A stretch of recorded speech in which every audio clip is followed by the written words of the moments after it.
What's going on, everybody? This is TAETRO, and today I wanted to walk you through how I create some of my performances with the Artiphon Instrument 1. Let's check it out.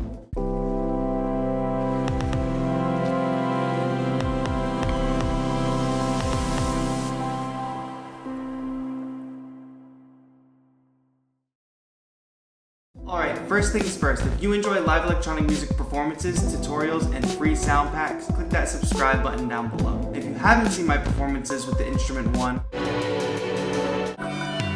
go in the description and I'm going to link a few of them there. For those of you who don't know, the Artiphon Instrument 1 is basically a guitar-style MIDI controller that can be played in a bunch of different ways, including being strummed.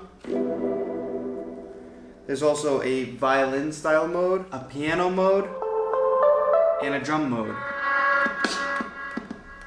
But before we get into how I created the sessions with either Ableton or Groovebox, I want to talk a little bit about the Artiphon Instrument 1 editing software that allows you to fully customize the instrument. So within the editor, you have access to all four of those modes we just talked about and all four user modes, and you can edit each of the user modes and send them to your Instrument 1, and they're always there, no matter if you're playing with the laptop or if you're playing with the iPad. They're programmed onto the Instrument 1. You can adjust things like the instrument being fretted, or it being a grid instrument or a pad instrument. You can also adjust the method of the instrument, so whether you're going to be strumming or bowing, which means you're applying pressure here. And then also if you're going to be tapping. You can also go in and adjust the sensitivity of certain things, so you can adjust how sensitive it is for the hammer-on.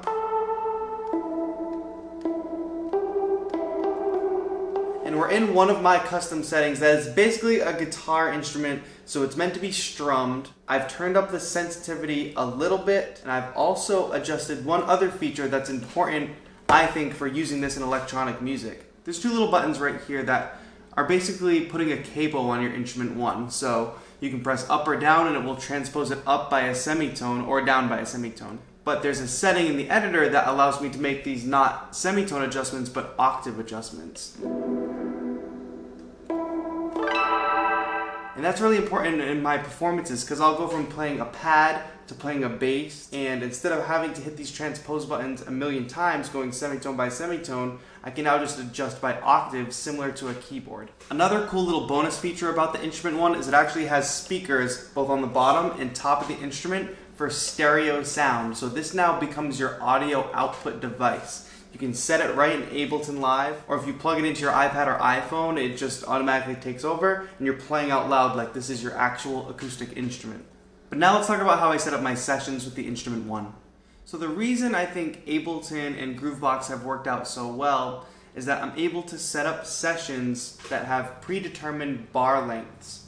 And I'm sure you can do this in other DAWs, but especially for Groovebox it's convenient because all I have to do is tap record, and I know that it's going to record for 1, 2, or 4 bars or even more, and that it's going to automatically loop back around. Because if you think about traditional guitar looping and why people use pedals, it's because you need free hands because you're using both on your instrument. So I need it to automatically loop back around so I don't have to quickly hit another record button. So as you can see in Ableton, I've set up all my channels with empty clips. So empty clips of predetermined length. So some of them are 4 bars, some of them are 1 bar, some of them are 2 bars. And that way I know going in how long I'm going to be playing for. Now when using Ableton, I do suggest linking it up with another controller that's going to give you hands-on control over the mix and over the DAW controls. So I'm using the Nano Control 2, and that's what I've used in some of my other sessions with the Instrument 1. It's just a good pair. I can adjust volumes, I can control effects, and also a couple key features. So I'm able to arm my instruments, which is important. And all I have to do is use this controller here. I don't have to touch the computer at all.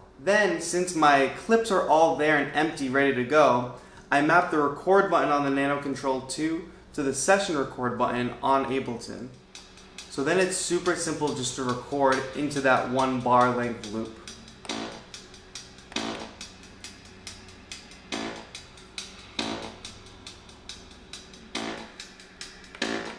And then I can overdub without even touching, which is like a traditional guitar looper.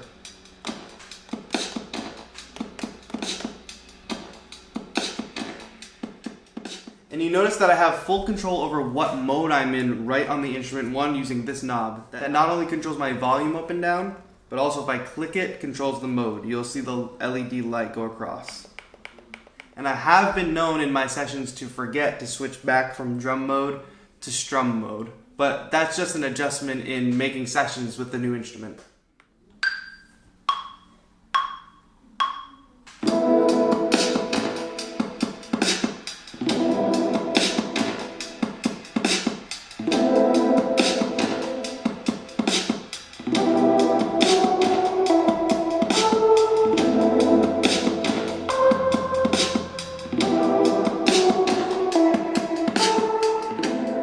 And that's really it. I'm jumping between tracks, arming and disarming them with the nano control. I'm switching between two basic modes, a strumming mode and then the drum mode. And I expected some overcomplicated way of connecting instrument 1 to an iOS device, but they give you this really cool micro USB to a lightning cable, and it just plugs right in. It's automatically recognized right away. The sound is coming out through here, and I'm playing right away with my music apps. A really cool feature that I haven't utilized yet is that you can actually map the tilt as a MIDI message. So that could be cool for things like filtering. One suggestion I have for the team at Artiphon is maybe in the next iteration adding a foot switch port. So if you've seen my other video on how to loop with a foot switch, you'd be able to plug that right in here and you'd be able to loop totally hands-free without using a controller like this one. But I do really love the instrument 1, but most producers are either tied down to pads or a piano. And being a multi-instrumentalist and someone who grew up playing guitar, this just feels natural, so I can only imagine how sooner I would have been able to start producing if something like this had existed when I only knew guitar and I didn't know piano. Because a lot of the questions that come through in the comments on the videos are, what do I need to learn so I can start producing? Well, you really need to have some type of instrument skill to be able to go in and play what you hear in your brain. And usually that's piano, so I'll suggest piano lessons or something like that. And usually if you have access to music lessons, you have access to either guitar or piano lessons. And if you went the route of guitar, you might be at a disadvantage for production, or so you thought, because now you have the instrument 1 that could be your go-to MIDI production controller. No need to learn keyboarding, though I highly suggest it because it's sort of a standard, but this is your way in. You already know how to play chords, you already know how to play melodies on a guitar. Pick up the instrument 1 and you'll be off and running making sessions. So I just want to put that video together because it's super simple and I know people might be thinking of getting new controllers soon. And the instrument 1 is really doing something different in the scene now. It's not your standard 25 key with pads and knobs controller. So anyway, I hope you found this video helpful. And if you haven't yet, go over to shop.spreadshirt.com/TAETRO and you will find all new TAETRO merch, including a brand new design. And there's going to be new merch there very soon. I have a lot of things in store for the month of December. Remember, if you enjoy electronic music performances, tutorials, and free sound packs, to click the subscribe button down below. And if you have any other questions that I didn't answer about the instrument 1, feel free to ask them in the comments. This has been TAETRO. Have a good one.